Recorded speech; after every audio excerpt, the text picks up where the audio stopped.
네, 오늘 함께 나눌 말씀은 2장의 이제 결론부가 되겠습니다. 지금 하나님께서 우리 성도들에게 당시에 바울을 통해서 에베소 교회에 보낸 이 편지를 통하여 오늘도 교회를 이루고 있는 하나님의 백성들에게 이 말씀을 전해주면서 교회로서의 존재함이 얼마나 은혜인가 이것을 우리에게 깨닫게 해주고, 교회를 향한 시선이 나의 시선과 사회로부터의 시선이 아니라 하나님께서는 교회를 어떻게 이루셨으며 하나님은 교회를 어떻게 보고 계시는지, 그리고 교회가 어떤 존재가 되었는지를 우리에게 알려주고 있기에 저희들은 에베소서 말씀을 통해서 우리의 교회됨을 다시 한번 듣게 되고, 교회로서 존재하는 우리들에게 하나님께서 행하시는 은혜를 감사하게 되고, 또 그 하나님의 은혜로 부름받아 지어져가는 우리의 삶이 얼마나 행복하고 귀하고 값진 것인가, 이런 것들을 많이 알게 됩니다. 그래서 오늘 이제 그러므로 너희는 외인도 아니고 나그네도 아니고 오직 하나님의 동일한 시민이고 성도들과 동일한 시민이고 하나님의 권속이다라는 이 결론부에 이르게 되었습니다. 우리가 이 장에 들어와서요, 어떤 존재였는지 쭉 얘기해 주는데, 원래 우리는 죄와 허물 때문에 죽어 있는 자들이었습니다. 죽어 있는 우리들의 상태는 이 장의 앞에서 보시면 2절에 그 가운데서 행하여 이 세상 풍조를 따랐다. 이 세상 풍조를 따르고, 그리고 불순종의 아들들 가운데서 역사하는 영인 공중 권세 잡은 자에게 복종하며 살았죠. 그래서 우리의 따름의 결론, 이 세상의 풍조와 공중 권세 잡은 자를 따라가는 우리의 삶은 죽어 있는 상태였던 거죠. 죄와 허물로 죽어 있는 상태였습니다. 그러다 보니까 우리들은 하나님으로부터도 소외당한 상태의 삶을 살지만 서로에게도 소외가 되어서 2장 11절부터 그때의 너희는 이방인이었다, 이렇게 우리에게 얘기해 주고요. 또 육체의 할례를 행한 자들로부터는 할례 받지 않은 백성들, 무할례자라는 모욕인 거죠. 모욕. 이 할례 받지 않은 무리들, 이렇게 무할례자라는 칭함을 받았습니다. 12절에 보시면 우리는 그때에 그리스도 밖에 있었어요. 그리스도 밖에 있었고, 또 이스라엘 사람들로부터는 외인이었습니다.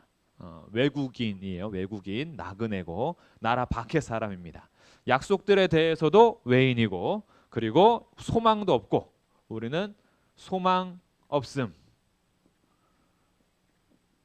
그리고 하나님도 없음. 이것이 우리의 죽어 있는 그때의 상태였다. 그런데 바뀌었죠. 이런 죽어 있는 상태에서 우리가 변화되었는데 우리는 그리스도와 함께 살리심을 받았습니다. 살리심. 이 살리심이 은혜였어요. 하나님의 선물이었죠. 긍휼이 크시고 사랑이 크신 하나님이 그리스도 안에서 우리를 살려주셨어요. 살려주셨기 때문에 이제 우리들은 어떻게 되었냐 하면 그리스도께서 우리의 화평이 되셔서 하나님과 화목하게 되었죠. 하나님과 화해를 이루고 화목하게 되었습니다. 그리고 이제 우리들은 이방인이요 무할례자요 그리스도 밖에 이스라엘 밖의 사람, 언약에서도 외인 이랬던 우리의 상태가 둘이 하나가 되었습니다. 둘이 하나가 된 것은 유대인과 이방인이 새로운 피조물이 됐어요. 한 새 사람이 됐다 그랬어요. 한 새 사람.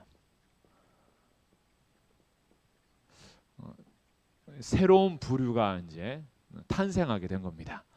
이전에는 가로막혀 있었던 거죠. 유대인과 이방인이 가로막혀 있었습니다. 유대인들이 자신들을 보호하고 이방인들로부터 담을 쳤던 담이 있었어요. 중간에 막힌 담. 근데 이 담이 율법이었다 했어요. 율법으로서 유대인의 정체성을 보호해주고 이방인들로부터는 우리가 구별되어서 우리 자신을 스스로 지키는, 그래서 너희와 우리 사이를 가르는 담의 역할, 울타리 역할, 벽과 울타리 역할을 했는데 이것이 어떻게 한 사람이 되었냐 하면 그리스도께서 그리스도의 피로써 중간에 막힌 담을 패하셨죠. 그리고 이 그리스도께서 화평으로서 유대인과 이방인이 한 세 사람이 되게 한 겁니다. 이렇게 한 세 사람 둘이 하나가 됐어요. 이런 존재로서 우리에게 소개하고 있는 거죠. 그리고 이제 결론부에 온 겁니다.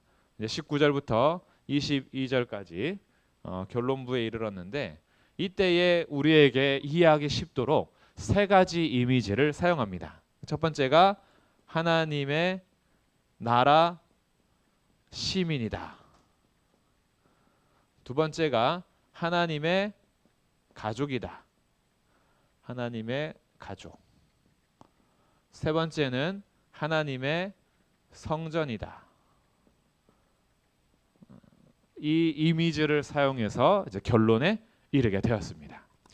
그러니 이 장 전체에서 우리의 교회라는 존재가 어떻게 바뀌었는지를 알려주는데 죽어있는 우리들이 살리심을 얻어서 그리스도 밖에 있었던 자들이 그리스도 안으로 들어오게 되었죠.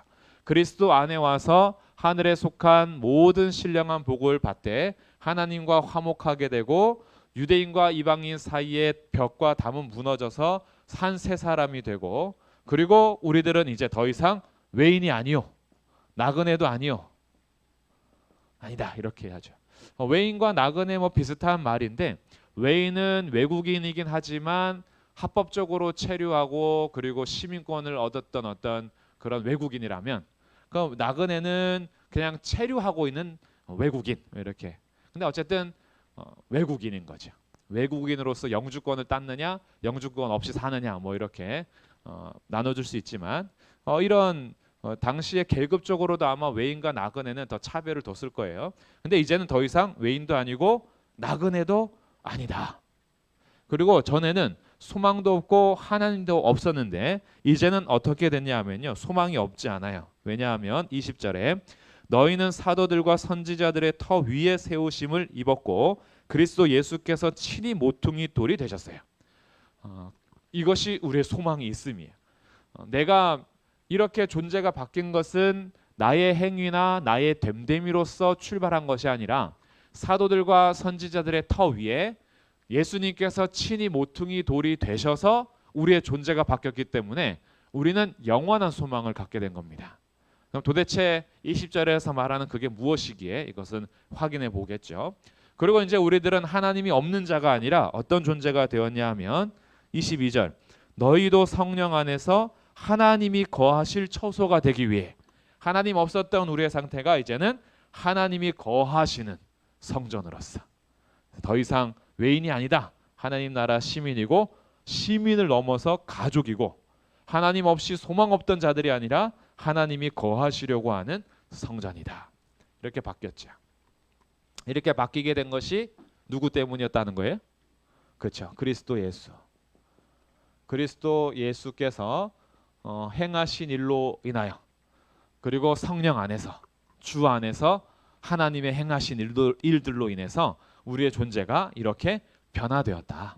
그렇기 때문에 우리의 존재의 결론부 19절부터 이르게 된 거예요.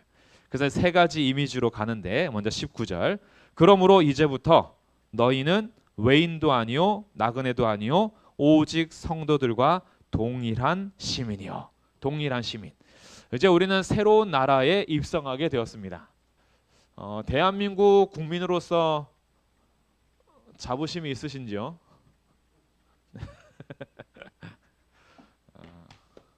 한동안 헬조선이라고 젊은이들 사이에서 이 대한민국을 떠나야 된다. 이렇게 여기가 지옥과 같은 나라다. 이렇게 해서 뭐 나라에 대한 마음들이 각각 다르겠지만 우리나라뿐만이 아니라 당시 이 에베소가 쓰여졌을 때는요. 가장 위대한 나라로 여겨졌던 것이 로마입니다. 로마.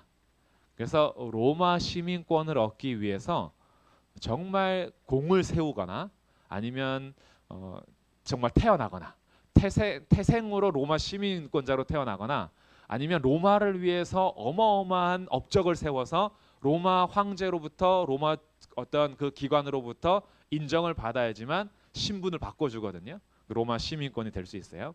그래서 우리 할아버지가 독립혁명군처럼 나라에 어떤 큰 일을 했을 때, 그 나라를 위해서 수고했을 때 국가 유공자 집이 되고, 또 나라를 위해서 전쟁터에 나갔다가 이렇게 되면 또 유공자의 집이 되잖아요. 그런 것처럼 우리 조상 때에 로마를 위해서 어마어마한 업적을 남겼을 때에 그 뒤로부터는 로마 시민권자로서 누리게 돼요. 그러니까 로마 시민권을 부여받는다라는 것이 로마 제국 안에 있는 모든 민족들의 소망이었던 거예요. 그래, 이런 시민권자라는 것은 대단한 것인데, 그런데 우리들은 뭐 국가에 대한 시민권으로서 마음은 각자 다를 수 있겠고, 그리고 더 애국심이 있느냐 아니면 애국심이 없느냐, 이런 것들은 이 땅을 살아가는 동안에 우리의 삶에서 많이 달라지겠지만, 그런데 우리에게는 새로운 나라가 주어졌어요. 로마에 살든 대한민국에 살든 어떤 나라에 살든 이제는 이 땅의 혈통적으로서의 민족이 아니라 우리에게 새로운 나라를 주셨는데, 그것이 하나님 나라입니다. 그리고 이 땅에 로마 제국도 영원할 것 같았지만 결국 망했어요. 이 세상에 존재했던 수많은 제국들이 결국에는 다 무너집니다. 그리고 또 새로운 나라가 형성이 되죠. 우리나라도 계속 바뀌었잖아요. 삼국시대에서 또 고려시대, 조선시대, 대한민국 이렇게 쭉 갔어요. 그렇게 하면서 나라들은 이렇게 변해가고 또 섞여가고 여러 가지 변화를 이루지만, 하나님의 나라는 결코 쇠하거나 멸망하지 않는 영원한 나라입니다. 그래서 하나님 나라의 시민권자가 되었다라는 것은 이 땅에서뿐만이 아니라 영원한 천국에서도 계속 이어질 나라의 국민이 된 거예요. 이것이 지금 첫 번째 우리에게 결론적으로 해주는 말씀입니다. 더 이상 너희는 외인이 아니다, 나그네도 아니다.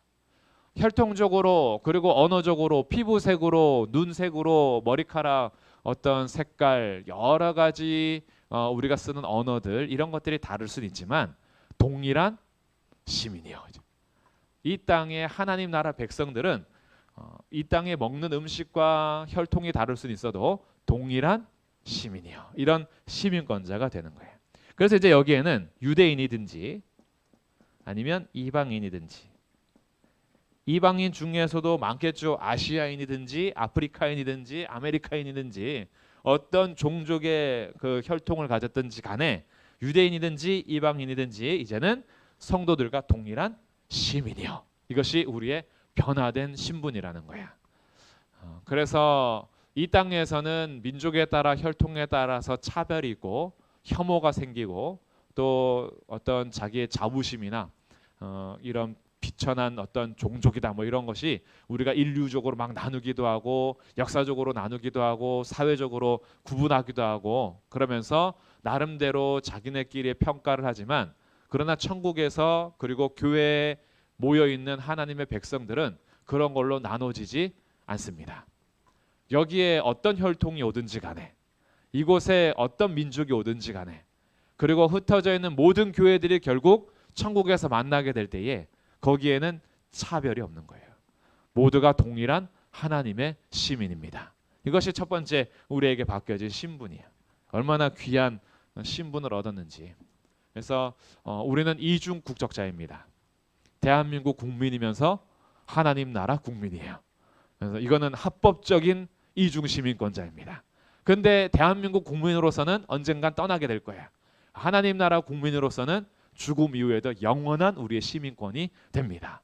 그러니까 이 시민권을 가진 자들이 하나님 나라에서 영원히 누리게 될 터인데, 그 하나님의 나라 시민으로서 우리를 부르셨다라는 거야. 그래서 둘이 하나가 되어서 하나님 아버지 앞에 나아갈 수 있도록 우리의 신분을 바꾸어 주셨다. 놀라운 특권을 얻었다. 이것이 첫 번째고요. 두 번째는 시민을 넘어서 하나님의 권속이다. 이것이 가족이라는 거죠. 하나님의 가족으로 우리를 세우셨다. 시민보다 더 가까운 게 뭐예요? 가족이죠. 우리가 같은 국민이지만 가족이 아니면 또 다 국민들이 가깝진 않아요. 그런데 가족은 가까워요. 피는 물보다 진하다. 근데 이 피가 어떤 피로 된 거냐면 예수님 피로 된 거야. 예수님 피는 인간의 피보다 강하다, 진하다. 그래서 예수님 피로 가족이 되어서 단지 하나님 나라의 시민으로서 국민으로만 존재하는 것이 아니라 그 왕이신 하나님의 입양된 자녀들로서 하나님을 아버지라 부르는 거예요. 하나님 나라 시민으로서 하나님이 우리의 왕이시죠. 그래서 우리들은 왕 앞에 백성으로 순종하며 삽니다. 그런데 여기에서 관계가 더 나가는 것이 그 왕이신 하나님이 우리 아버지가 되고 우리가 자녀의 신분을 얻게 된 거예요. 그러니 한 걸음 더 나아가서 우리들이 하나님의 가족으로 부름받았다. 이것이 두 번째 결론적으로 알려주는 우리의 신분이고 정체성인 거예요. 그래서 교회는 대단한 겁니다. 교회라는 존재는 이 세상에서 어떤 평가를 받든지 상관없이요, 하나님의 평가와 하나님께서 우리를 보실 때는 어떻게 보시냐 하면, 아유 돈도 없는 것이 교회 와가지고 그러지 않습니다. 아유 힘도 없는 것이 무슨 교회 와가지고 뭘 봉사하겠다고 그러지 않으세요. 뭐 너가 세상에서 가진 것도 없으면서 너 교회 와도 민폐야 뭐 이렇게 보시지 않으세요. 주님은 우리가 세상에서는 모두 정말 그렇게 여김을 받잖아요. 나중에 바울도 복음을 전하면서 어떤 취급을 받냐면 만물의 찌꺼기처럼 취급을 받아요. 그리고 전염병처럼 취급을 받아요. 저 바이러스 같은 녀석들, 저 가면 어디서든지 소란을 일으키는 녀석들, 만물의 찌꺼기처럼 버림받아도 마땅한 그런 자들로서 그리스도인들이 평가될 때가 있었어요. 사회악, 저것들은 없어져야 될 민족이야. 예수 믿는 자들 어떻게 해서든지 죽여야 돼 라고 우리들을 무슨 사형수처럼 그렇게 보는 시대가 역사 속에서도 있고, 지금도 어떤 종족 안에서는 그렇게 여김을 받으며 믿음을 지켜가고 믿음으로 박해를 당하는 그 현실이 아직도 존재합니다. 그런데 사회에서는 그렇게 볼지라도 주님은 그렇게 안 보신다는 거예요. 주님은 너는 내 백성이야. 너는 내 자녀야. 우리를 그렇게 보신다는 거예요. 내 가족이야. 그래서 우리들을 이렇게 부르셔서 우리 자녀로서 하나님을 아버지라 부르고 백성으로서 우리 하나님을 영원한 나의 왕으로 섬기면서 살아갈 수 있도록 우리의 존재를 바꾸셨다. 그런데 이렇게 바꾸게 된 것이요, 어느 정도로 됐냐 하면 20절부터 22절까지 세 번째 이 성전의 개념을 통해서 시민과 가족의 견고함을 이제 보여주는데, 이 시민됨의 자격이 백성에게 있고 가족됨의 자격이 자녀에게 달려 있다면, 그렇다면 불안해요. 왕이 언제든지 백성의 권리를 박탈시키거나 아버지가 자녀를 버리거나 이러면, 그러면은 우리의 됨됨이에 따라서 결정이 된다면 불안하죠. 내가 아버지에게 밉보여가지고 버림당하면 어떡하지? 왕에게 내가 잘못 보여가지고 버림당하면 어떡하지? 그래서 내가 백성 된 것이 내가 잘해서고 내가 자녀로 존재하는 것이 항상 말 잘 들어서야 라고 한다면 불안하겠죠. 근데 우리들이 자녀가 되고 백성이 된 것은 누가 하신 거냐 하면 우리의 됨됨이가 결정한 것이 아니라 왕과 아버지가 결정하신 거예요. 그리고 마지못해서 결정한 것이 아니라 우리를 백성 삼고 자녀 삼는 것을 기뻐하셨어요. 기쁘신 뜻대로 하셨죠. 그래서 이 바탕은 1장에서 계속 확인하셔야 돼요. 우리가 하나님의 자녀가 되고 백성이 된 것은 찬송하리로다. 하나님 아버지께서 어떻게 하셨는지, 그리스도 예수께서 무엇을 하셨는지, 성령님께서 어떻게 하셨는지 1장 3절부터 14절까지 그 찬송의 얘기들을 쭉 얘기하는 것을 통해서 결코 하나님의 기쁘신 뜻대로 택함 받은 백성과 자녀가 버림을 당하지 않는데, 여기에 대해서 더 강력하게 성전의 개념을 가지고 우리에게 가르쳐 주는 것이 20절부터 22절이에요. 자, 그럼 어떻게 됐느냐? 20절. 너희는 사도들과 선지자들의 터 위에 새 옷임을 입었다. 새 옷임을 입었는데 어떻게 했냐면 사도들과 선지자들의 터 위에 세워졌대요. 그러면 사도들과 선지자들의 터가 뭘까? 이게 중요한 겁니다. 우리가 세워져 있는 터가 굉장히 중요한데, 우리의 터가 모래와 같으면 무너질 거예요.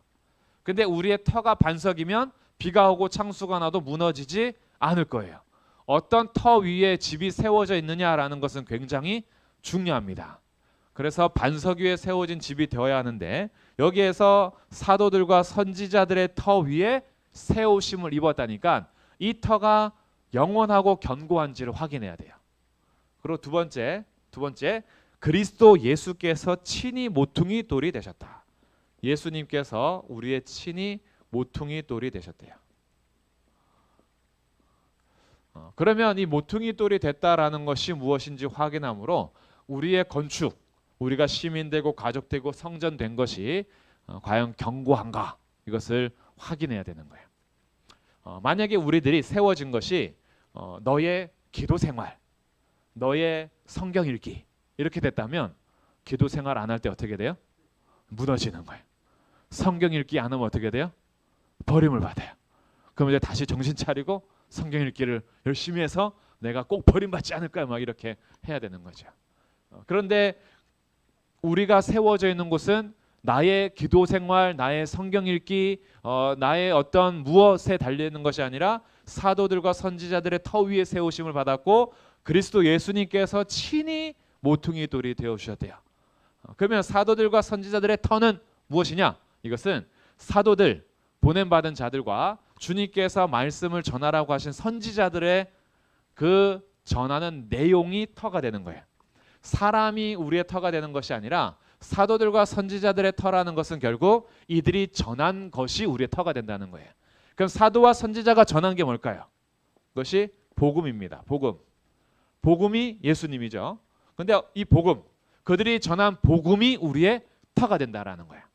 이게 무슨 말이냐면 우리가 죽어 있는 상태에서 살리심을 받은 것도 뭐예요? 복음인 거죠. 복음 때문에. 예수 그리스도께서 우리의 복음이 되셔서 우리의 존재를 바꿔주신 거예요. 그러니까 우리가 세우심을 입은 것은 누구로부터 세우심을 받은 거냐 하면 사도들과 선지자들이 전한 복음이라는 터 위에 세워진 겁니다. 그래서 예수님께서 이렇게 말씀하시죠. 베드로가 신앙 고백할 때 주는 그리스도시요 살아계신 하나님의 아들이십니다.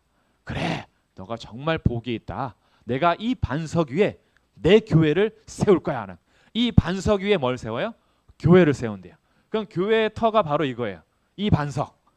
그것이 바로 주는 그리스도시요 살아계신 하나님의 아들이시다는 예수님이 터가 되셔서 예수님의 터 위에 예수님의 교회를 세우겠대요. 그래서 음부의 권세가 어떻게 한대요? 이기지 못하리라. 음부의 권세가 결코 예수님이라는 복음 위에 세워지는 교회를 이길 수 없습니다. 그렇기 때문에 확실한 거예요. 견고한 거죠. 그 어떠한 음부의 권세도 교회를 무너뜨릴 수 없어요.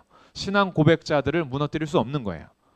그리고 그 예수님께서 또 친히 모퉁이 돌이 되어주셨대요. 모퉁이 돌이라는 것은 건물의 가장 기초 돌이면서도 또 마지막 돌일 수도 있어요. 여기에 대해서는 두 가지 의견이 있는데 둘 다 동일합니다. 맨 마지막에 올리는 돌이든 아니면 기초 돌이든 이 모퉁이 돌은 건축에 있어서 가장 중심을 잡아주고 균형을 잡아주고 그리고 견고하게 세워주는 안정된 돌이 모퉁이 돌이에요. 그래서 이것이 기초석이라고 볼 때에는 단지 우리가 돌이라고 하면은 쌓을 때 우리 그 굉장히 조그맣고 저도 이렇게 들 수 있는 그 정도의 돌이 아니에요. 모퉁이 돌로 기초석을 삼으려면 이것이 나중에 이제 발견되는 모퉁이 돌들이 있는데 어떤 모퉁이 돌은요 길이가 12m인 모퉁이 돌이 나옵니다. 그러니까 길이만 12m니까요 깊이 땅 속에 박아두고 기초를 제대로 다진 다음에 그 모퉁이 돌로부터 수평과 수직을 맞추어서 이렇게 건물들이 안정되게 지어져 갈 수 있도록 하는 것이 기초석으로 본다면 그 건물을 다 짓고 나서 마지막에 딱 이 건물의 완성을 또 표현하는 것이 모퉁이 돌일 수도 있어요. 그런데 이건 다 둘 다 어떤 의미냐면 이 집을 기초를 하든 완성을 하든 그 집을 시작하고 마무리하는 분이 친히 그리스도 예수께서 하시겠다라는 거예요. 그러니까 이것을 누가 감히 무너뜨릴 수 있겠어요? 예수님이 친히 반석이 되시고 예수님이 친히 감독자가 되시고 예수님이 친히 완성이 되어 주실 거래요. 그래서 이 모퉁이 돌 되시는 예수님, 사도들과 선지자들이 전했던 복음의 터 위에 세워져 있는 성전이 바로 너희야, 이렇게 얘기하는 거지.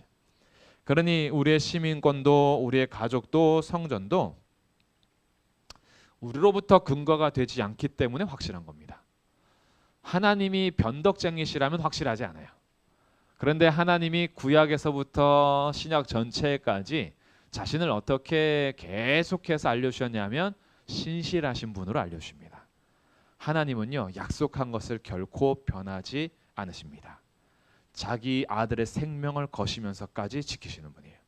친히 높은 보좌 버리시고 이 땅에 낮은 몸을 입고 오셔서 십자가에서 죽기까지 언약을 성취하시는 분이 우리 하나님이세요. 그러니까 우리 하나님은요, 변덕쟁이도 아니고 신실하게 지키기 때문에 그 신실하신 주님이 허락하신 일이라면 그것은 견고한 거예요. 그리고 영원한 겁니다. 그러니 20절, 너희는 사도들과 선지자들의 터 위에 세우심을 입은 자라. 그리스도 예수께서 친히 모퉁이 돌이 되셨느니라. 확실하다, 이거예요. 확실하다. 하나님이 나의 왕 되시고 하나님이 나의 아버지 되시고 내가 하나님의 성전으로 지음받아 가는 것은 확실하게 이루어진 것이고 확실하게 이루어갈 것이고, 이것을 우리가 신뢰할 수 있는 것, 이게 교회라는 우리 성도들의 존재인 거예요. 거기서 끝나지 않고요, 우리에게 진행되어 가고 있는 것이 있는데 21절, 그의 안에서 건물마다 서로 연결하여 주 안에서 성전이 되어가고 너희도 성령 안에서 하나님이 거하실 처소가 되기 위하여 그리스도 예수 안에서 함께 지어져 가느니라. 자, 성전됨에 있어서요, 굉장히 많은 표현이 나오죠. 그의 안에서, 예수님 안에서, 그리고 주 안에서, 또 성령 안에서, 또 그리스도 예수 안에서. 이 표현을 두 절 안에서 계속 반복해서 하죠.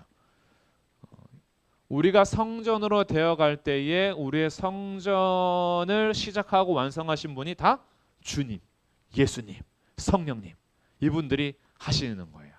그러니까 이 성전은 완성될 건데 오늘날 우리들은 계속 어떻게 해요? 아직 부족한 모습이지만 만들어져 가고 있어요. 근데 나 혼자 만들어져 가는 것이 아니라 21절, 서로 연결하여, 서로 연결하여, 그리고 22절 끝에 함께 지어져 가느니라. 함께,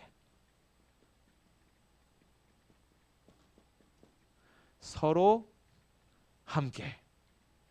어떻게 해요? 한 세 사람으로, 유대인이나 이방인이나 둘이 하나가 되어서 서로 함께 지어져 가는 하나님의 성전이 되었다. 주 안에서, 성령 안에서, 그리스도 예수 안에서 우리들이 그렇게 지어져 가는데 서로 연결되어 있대요.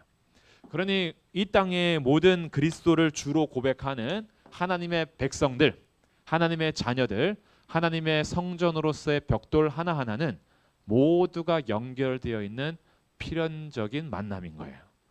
우리는 함께 지어져 가고 있는 것이고 서로 연결해서 서로 보완해 가고 서로 감싸주고 같이 이렇게 예수님께까지 계속 지어져 가고 있는 성전입니다. 이 성전 안에서 무엇이 나타나냐 하면 성전에 나타나는 거 있죠. 우리 구약에서 성막 개념, 성전 개념에서 무엇이 확 드러나냐 하면 구름이 가득하면서 여호와의 영광이 충만한 거예요. 이것이 우리의 존재인 겁니다. 우리가 서로 부족하지만 연결해서 함께 지어져 갈 때에 그리스도 예수 안에서, 성령 안에서, 주 안에서 함께 지어져 가는 우리의 삶에 무엇이 가득하냐 하면 하나님의 영광이 가득한 거예요. 이것이 교회라는 존재인 겁니다. 세상에서는 그 하나님의 영광을 볼 수 없기 때문에 교회를 평가할 때에 물리적인 것, 물질적인 것으로 눈에 보이는 것으로 평가하겠지만 우리들이 교회를 볼 때는 그것으로 교회를 평가하는 것이 아니라 하나님의 임재와 하나님의 영광으로 교회를 볼 수 있는 거예요. 근데 하나님은 그렇게 임재하시고 우리를 만들어 가시고 완성해 가시는 분으로 교회를 소개하고 있죠. 우리가 그런 하나님의 성전이 되었습니다. 하나님이 우리 안에 거하기 위해서. 그냥 성전이라는 껍데기 만들어 두고 떠나시는 것이 아니라 우리를 성전 삼아 주신 이유는 우리에게 거하시기 위해서. 그렇게 우리를 성전 삼아 주셨다. 이것이 우리의 존재인 거예요. 그러니까 이제 우리 2장을 한번 마무리하면서요, 우리의 존재가 죽어 있는 상태에서 살리심을 받았고 살리심을 받은 우리의 은혜 받은 백성들은 이제는 둘이 하나가 되어서 하나님 나라의 시민으로, 하나님의 가족으로, 하나님의 성전으로 함께 연합해서 서로 함께 지어져 가는 삶을 사는 것, 이것이 우리의 존재다. 이것을 확인하는 겁니다. 이것을 확인해 갈 때 먼저 첫 번째는요, 교회로 부르심에 대한 하나님의 은혜를 찬양하게 되고요. 두 번째는 교회의 영광에 대해서 묵상하게 됩니다. 그리고 세 번째는요, 교회로 부름받은 지체들과 어떻게 연합하고 더 사랑하고 지어져 가야 할지 우리에게 책임과 또 우리에게 길이 남겨져 있어요. 우리를 완성하실 그날이 있을 겁니다. 근데 완성되기 그날이 오기 전까지 우리들은 계속 함께 서로 연결해서 지어져 가는 존재로 남아 있습니다. 그래서 우리 성도들이 소중한 거예요. 우리 이 땅에 흩어져 있는 하나님의 백성들이 너무 귀한 겁니다. 지금 어디에 흩어져서 믿음의 생활을 하든지 간에 직접 우리는 만날 수 없고 말이 통하지 않고 또 얼굴과 얼굴을 대면하여 볼 수는 없지만 이 땅에 흩어져 있는 모든 오고 가는 성도들은 함께 성전으로 지어져 가는 하나님 나라 시민이요, 하나님의 가족이요, 하나님의 성전이라는 거예요. 그러니 우리에게 들려오는 소식들이 나하고 피부적으로 또 언어적으로 통하지 않는 사람들일지라도 열방에 대한 소식들에 관심을 가지고 그들을 위해서 서로 우리가 기도하면서 나아가는 것은 성전으로서 동일한 시민으로서 우리가 해야 될 책임인 거죠. 그러니 교회라는 부르심에 대해서 감사와 찬송만 있는 것이 아니라 교회라는 부르심에 대해서 하나님의 영광을 볼 줄도 알아야 되고, 교회라는 부르심에 대해서 서로를 위해서 기도할 수 있는, 모든 열방에 흩어져 있는 하나님의 백성들과 함께 기도할 수 있는 그런 존재가 바로 우리라는 존재인 거예요. 그래서 하늘에 계신 우리 아버지 이렇게 부르면서요. 그리고 멀리 있는 열방에 흩어져 있는 성도들뿐 아니라 가까이에 있는 우리 성도들, 가장 친밀하게 지낼 수 있고 서로의 가장 큰 문제들, 어려움들, 아픔들을 우리가 서로 체크할 수 있는, 눈으로 볼 수 있고 만질 수 있고 함께 이야기 나눌 수 있는 한 교회, 지역 교회 성도들로서 살아간다라는 것은 이게 더 어마어마한 만남인 거죠. 수만의 정말 어마어마한 하나님의 백성들, 하나님의 가족이 있는데 특별히 우리를 한 지역 교회 공동체 안에서 지어져 가게 하시는 것은, 이거는 우리가 얼마나 놀라운 확률을 뚫고 만난 것인가, 이런 거예요. 엄청난 관계인 겁니다. 지금 우리가 코로나 때문에 가까이에서 침 튀겨가면서 말할 수 없고, 한 국에다가 숟가락 같이 넣어서 먹을 수 없고, 그리고 마음껏 안아주고 마음껏 대화하고 그럴 수 없어서 이 아쉬운 시기들을 가고 있지만, 그렇다라고 해서 우리가 거리 두기가 마음에서도 거리 두기 하면 안 되는 거예요. 이제 마음도 너무 거리를 둬가지고 계속해서 멀어져야 하는 상대가 아니라 우리들은 계속 가까이 가야 할 상태입니다. 가끔은 그런 생각을 해요. 우리 교회가 어떤 그 예배의 의식도 좋고 또 어떤 규율이나 질서도 좋고 그리고 체계도 너무 좋은데, 가끔은 그런 생각을 해요. 가족은 그걸 넘는 건데, 그런 생각이야. 예배 시간에 딱 맞춰서 우리가 딱 하는 것도 좋지만 그럴 때 너무 때로는 경직되진 않을까. 그래서 말 실수할까 봐 되게 두렵고, 찬송할 때에 틀릴까 봐 되게 무섭고, 그래서 뭔가 이게 내가 틈이 보이고 흠이 보일까 봐 긴장해야 되는 그런 모습이 아니라, 우리 그냥 흠 있고 틈 있어도, 조금 뭐 틀려도, 말에 조금 어눌해도, 우리 행동하는 것이 조금 서툴러도, 가족은 그러잖아요. 아유, 저것도 서툴러 가지고 또 설탕을 많이 넣었어요. 그래, 설탕 많이 넣으면 안 된다니까. 이렇게 정량을 쓰라고, 이렇게 우리가 서로 얘기하면서 서로 함께하는 것이 가족이잖아요. 그런 관계인 거죠. 근데 우리들이 너무 딱 선을 그어가지고 실수하면은 되게 큰일 날 것 같고, 설탕 넣었다가는 한 숟가락 더 넣었다가는 추방 당할 것 같고, 이런 경직된 관계가 되면 안 된다. 그래서 내 교회, 우리 교회, 우리 가족이라는 것이 진짜 중요한 거고 너무나 소중한 거예요. 손님처럼 교회 생활을 하면 어떤 교회를 가도 마음이 편하질 않아요. 내 교회가 있다라는 건 진짜 좋은 거예요. 그냥 본당에 왔을 때요, 경직되는 것이 아니라 본당 소파에 조금 누워올 수 있는 그런 그러면 이제 또 그럴 수 있죠. 감히 본당 소파에 누워 있어? 이렇게 혹시 말할 수 있을지 모르지만 그런 편안함. 내가 그냥 와서 여기 바닥에서 한번 하나님 앞에 엎드려서 기도할 수도 있고, 내가 어디 가든지 그냥 서서 찬양할 수도 있고, 내 마음을 열어놓고 누군가 대화할 수 있고, 어렵고 힘들 때 가족과도 못 나누는 이야기를 권사님하고는 나눌 수 있는, 우리 같이 순환해서는 나눌 수 있는, 청년들이 늘 끙끙 앓고 있는 문제들이 그 누구 앞에도 얘기하지 못하던 것을 우리 청년부 모임 안에서는 나눌 수 있고, 우리 권사님들끼리 모여서 남편에게도 하지 못하는 말, 그리고 어머니, 아버지, 형제들에게도 하지 못하는 말을 나 요즘에 이것 때문에 힘들어 라고 툭 털어놨을 때 기도합시다 같이. 그럼 너무 힘든데 우리 같이 기도해요 라고 서로 격려할 수 있는, 이것이 한 지역교회 안에서의 공동체인 거죠. 그래서 너무 경직되면서 우리끼리 담 쌓을 필요가 없어요. 우리끼리 더 서로 막 재면서 쫓겨나진 않을까, 추방당하지 않을까, 내 틈이 보이면은 무너지지 않을까, 저 사람들이 나를 비난할 텐데 라고 우리끼리 너무 담 쌓지 않는. 그리고 이제 우리 교회는요, 산전수전 공중전 다 겪어가지고 서로 얼마나 잘 알아요. 그냥 우리 버럭하고 욱해도요 이해하잖아요. 그래, 그럴 수 있어. 근데 본심은 그게 아니야. 그리고 그렇게 그것을 이제 그대로 받아들이는 관계, 이게 한 교회에서 신앙생활을 같이 오래 한 성도들이 누리는 유익인 거예요.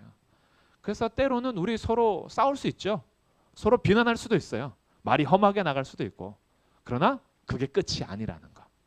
형제들끼리도 싸우잖아요. 부모 형제하고 부모 자녀 간데도 싸울 때가 있어요. 부부도 싸울 때 있고. 그런데 가족은 그래도 같이 가는 거예요. 이게 하나님 나라 시민권으로서, 하나님의 가족으로서 함께 서로 연결하여 지어져가는 성전으로서 우리가 가지고 있는 정체성이다. 세계 열방에 흩어져 있는 모든 교회의 성도들이 다 시민이고 가족이고 성전인데, 그 수많은 형제 자매 중에서 우리를 이곳에 딱 만나게 하셔서 함께 연결되게 하셨다. 이것이 너무 소중한 거예요. 그래서 우리 교회 어떤 분도요, 절대 우연히 오신 분 없고 필요하지 않는 분이 없고, 우리는 모두에게 서로 필요하고 필연적으로 만나야 되고 함께 연결하여 지어져가는 존재가 된 겁니다. 얼마나 소중한지요. 그래서 우리 여기 본당 안에 많이 없지만 혹시 우리 화면을 통해서든지 아니면 우리 본당에 계시는 분들도 옆에 있는 분을 한번 보세요. 이렇게 앞에 있는 분, 옆에 있는 분 한번 쭉 보시고, 이분들이요 영원히 함께 갈 분들인 겁니다. 영원히. 그래서 영원히 우리의 만남을 시작했고 함께 이루어져 갈 분들인 거예요. 그래서 소중한 거예요. 너무나 소중하고, 우리의 존재가 얼마나 바뀌는지 은혜에 감사할 뿐 아니라 우리가 서로 사랑하면서 연결하여서 지어져 가야 될 이런 귀한 하나님 나라 시민, 하나님의 가족, 성전이 되었음을 확인하면서 앞으로 우리 계속 연결되어서 지어져 갈 텐데, 그 안에서 서로 기도하고 서로 사랑하고 가끔은 또 서로 싸우고 그러면서도 화해하고 용서하고 그리스도를 닮아가고, 그러면서 함께 지어져 가는 멋진 교회요, 아름다운 가족이요, 하나님 나라 시민이 우리 모두가 되기를 주님의 이름으로 축복합니다. 아멘.